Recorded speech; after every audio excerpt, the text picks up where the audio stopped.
Pasti pernah denger yang namanya ramalan, perdukunan, astrologi. Abis dengerin penjelasan Ko Wenpin sih, gue makin tertarik sejujurnya soal ilmu ini.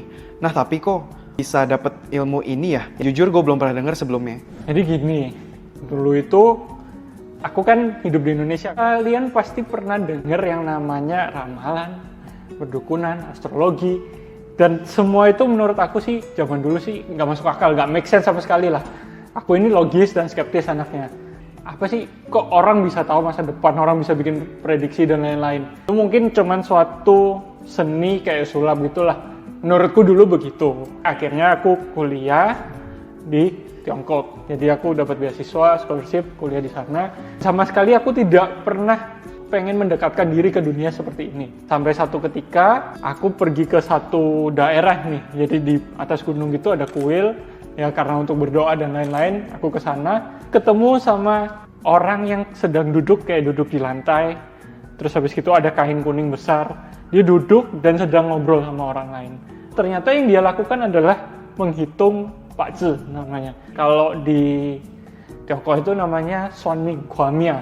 Aku lihat-lihat ini orang ngapain ya kan. Dua orang lagi ngobrol. Aku dengar samar-samar ngasih tahu ini hati-hati atau ini itu. Kliennya udah pergi, aku ditanyain, mau hitung juga nggak? Aku bilang nggak, aku mah nggak percaya beginian. Nggak usah, thank you. Aku bilang begitu, terus aku mau pergi. Dia stop, dia bilang, kamu mau belajar aja nggak? Kulihat kamu ini anaknya logis, dan ini ilmu logis. Kalau kamu mau belajar, berkenan belajar, ya kamu tinggal beberapa hari di sini, mau baca ini buku dulu. Dia kasih buku segini tebelnya, buku udah usang, ya kan, udah tua banget. Setelah itu, aku baca halaman pertama, kedua, ini apaan? Kayak buku matematika gitu, jadi ada rumus hitungan, ada ya segala macem lah. Aku kira, gak penting banget lah.